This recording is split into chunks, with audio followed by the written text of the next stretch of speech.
hydrogen bonding can be so confusing. So I want to talk about some of the common mistakes people make so you won't ever make them. Okay, so hydrogen bonds are a type of intermolecular bond. And intermolecular bonds form between molecules. That's why we call them intermolecular. Now this between part is super important. Between two different molecules. I'm underlining it twice in red. Okay, let's look at hydrogen bonds in some ethanol molecules. So, ethanol is an alcohol, and if we could take a drop of ethanol and zoom in zillions and zillions of times in it, this is what we'd see. We'd see a bunch of different molecules all twisting around into different orientations, and here they are. So, where are the hydrogen bonds in these molecules? Well, as I said earlier, intermolecular bonds, hydrogen bonds, form between molecules, okay? So, this can't be a hydrogen bond because it's not between molecules, okay? The CH, that can't be a hydrogen bond either because it's in the same molecule. It's not between molecules.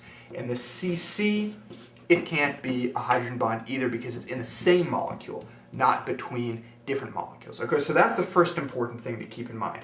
If a bond isn't just one molecule, it's not an intermolecular bond, and it's certainly not a hydrogen bond. Okay, so that means that the hydrogen bond has to be between different molecules. Here's how it works. In hydrogen bonding, an H, in this case, an H connected to an O, is bonded to an O on another molecule. Okay, so this H is attached to an O, and so it will form a hydrogen bond with this O over here. I'll indicate this hydrogen bond with a couple red dots. Okay, so there's a hydrogen bond here. This H connected to the O here can form a hydrogen bond with this O over here on this other molecule. So again, a hydrogen bond I'll indicate with a couple of these red dots. So there's a hydrogen bond here. Okay.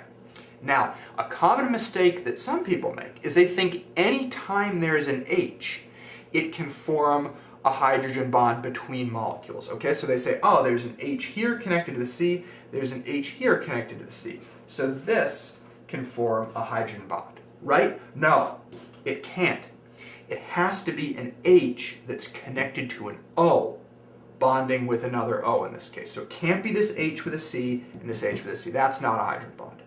Another mistake is taking an H that's connected with a C and connecting it with an O. Okay, that's kind of half right because in this case O's are forming hydrogen bonds, but if the H is connected with a C, it cannot form a hydrogen bond either. It's got to be an H connected with an O, making a bond with an O on another molecule. This is wrong, but these two hydrogen bonds between the molecules, this is the way to go. Okay, so now that you know how to find and draw hydrogen bonds, let's talk about how hydrogen bonds form in the first place. Okay, here I have two ethanol molecules. They're going to form a hydrogen bond between them. Okay, in this case, it's all about the O and the H. Okay, so the O and the H in this molecule are connected to each other with this line, which indicates that it's a covalent bond that's holding them together. They're sharing electrons to form this covalent bond. So they're stuck together because they're sharing electrons. Here's the thing though with the sharing. They are not sharing those electrons equally, okay? The oxygen has what we call a higher electronegativity.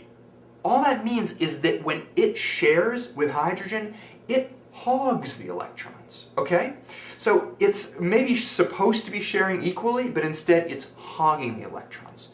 Because it has all of these extra electrons that it's hogging, it has a little bit of a minus charge, okay, because of those electrons that are spending more time with it. So we can write this minus sign here, and this squiggle, it's actually a lowercase Greek delta letter D. Oh, it is a lowercase Greek letter delta. Okay, that's what I meant to say.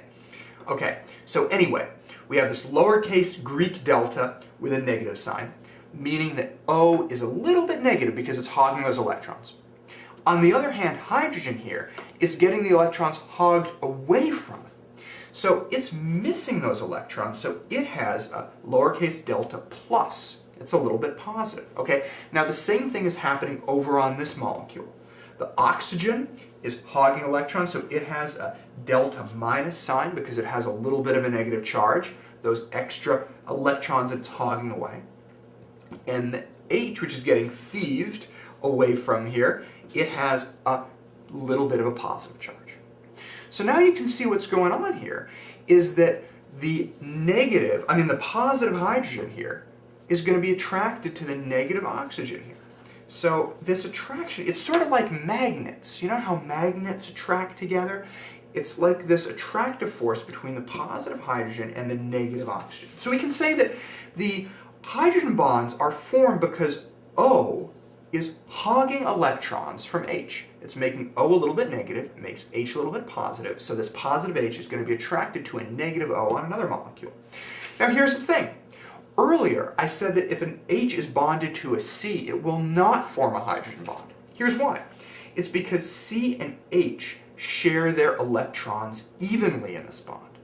Because they're sharing them evenly, it's not possible for the C to become negative and the H to become positive because the electrons are spending equal time with both of them. So you don't get these negative and positive charges when an H is bonded to a C. Since there are no charges, H's bonded to C's can't form hydrogen bonds. Okay? So, it turns out that O and H aren't the only atoms that can form hydrogen bonds. Okay? We saw just a minute ago that O, when it's bonded to H, O hogs those electrons away from H. It's not the only atom that can do that. Fluorine also has a high electronegativity, which means it likes to hog. So fluorine, when it's bonded to an H, also has a little bit of a negative charge, making the hydrogen get a little bit of a positive charge. Nitrogen, too, is able to hog electrons away from hydrogen, so it gets a negative charge, giving hydrogen a positive charge. So, there are three atoms that can participate in hydrogen bonding besides a hydrogen, and they are F, O, and N. If a hydrogen is bonded to an F, an O, or an N, that hydrogen can form a hydrogen bond. You can think about it because it spells phone. I mean, not spelled correctly, but it's like F-O-N, phone. So here's the thing.